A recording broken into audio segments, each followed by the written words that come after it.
Hello friends, welcome to Kavita's classroom. And today's topic in hand is the central problems of the economy. Before we move ahead, please subscribe. Thank you. And here we begin. The central problems of an economy. When I say the central problems of an economy, what comes to your mind? Is it related to one particular economy? The developing economy or underdeveloped economy? No. It's universal to all. It's universal to all means even the developed economies do struggle with these central problems. There is one or the other format. There would be one maybe missing problem, but the other would definitely be there. So central problems of any economy are in common, right? It's not that it's only a struggle for the developing and underdeveloped nations. These are for developed nations as well. So here we begin. There are primarily three central problems. I hope you all know what to produce, how to produce, and for whom to produce. So how do we explain these problems? So what to produce, and its counterpart is how much. So while we give the headers, we do write how much as well. Right. So, what to produce? As the name is very much clear, that this relates with the selection of goods and services to be produced in an economy. Right. And the quantity means we're talking about how much as well. Right. Why this question? Why this problem arises? Actually, all the problems arise because we have the central phenomena of the universal phenomena of scarcity. Scarcity is a common problem of every nation. One nation may be good at technology but may have less of natural resources. One would have abundance of natural resources but may have the lack of human resources. One would be having ample human resources but lack of technical resources or technology. So point is we have some or the other scarcity as the common feature of all the nations. That's why these problems arise. So what is the first problem? What to produce and how much? So this relates with the selection as well as the quantity. And we do need to write this for getting full on full marks. Why? Because the resources are limited and hence economy cannot produce all the goods. A question to you. Whenever your mother asks, what would you have in dinner? Do you just say 10 items or does she make 10 items every day? No. Why? Because resources are scarce. We produce at home that much which is expected to be consumed with some sort of buffer. It's not that every day a buffet is laid at home and just chunk of it is utilized and rest is wasted. No, we should appreciate the usefulness of resources and we should not be wasting also. So we cannot produce everything because the resources are limited, right? More of one good usually means the less of other. The problem of what to produce includes what possible combination.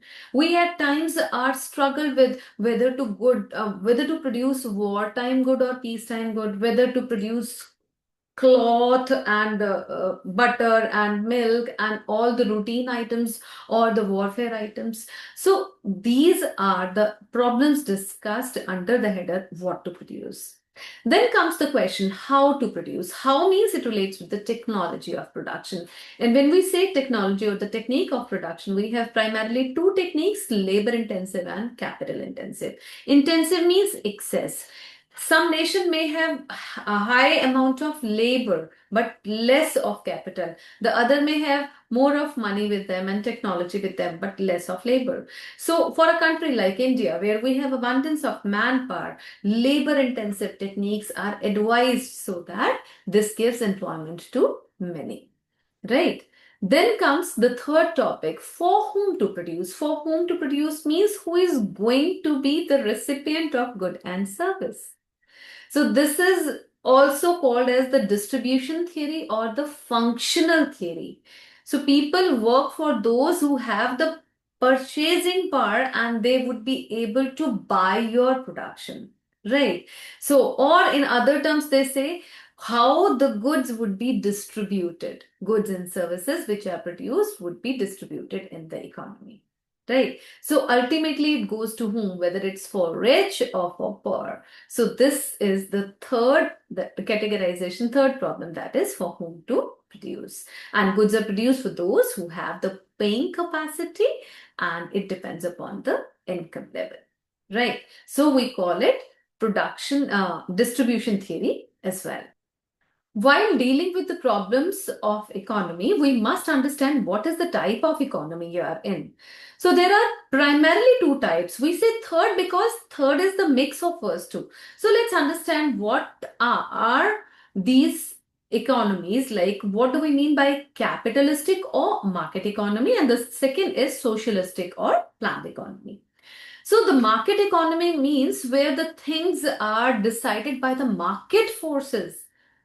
you know Price is influenced by the market forces of demand and supply. It's a market economy or the capitalist economy where there is no central government, where there is no central agency to take over. Whosoever has the money has the power, right? So all the means of production are owned and operated by the private people, right?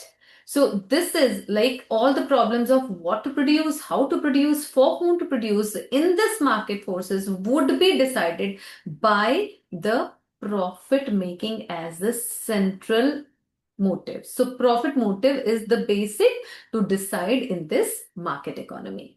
Second is the planned economy. Planned economy means where we have somebody to take care, the central agency, some government, right? So all these means of production are owned by central government or the central authority, and all these are, the production, exchange, distribution, consumption, these decisions are made by the government.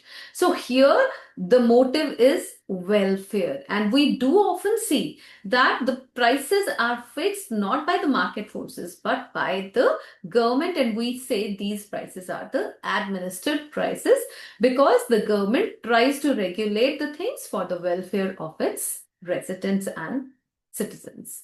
But when we talk about mixed economy, actually, if you see the whole world today, neither it is purely market nor it is purely planned. Most of the world economies are mixed in nature today, that they try to let the demand and supply, means market forces prevail, right? The things are decided by the profit motive, but as and when it is required, government tries to step in and go for its welfare. So while market forces are allowed for the profit maximization, the central government, central authority focuses on the social welfare. So otherwise, majorly the market is run by the market forces of demand and supply, but it's taken care of. At the end, it is seen and intervention is allowed by the government wherever it is required. Over for now. See you in the next video. Bye-bye.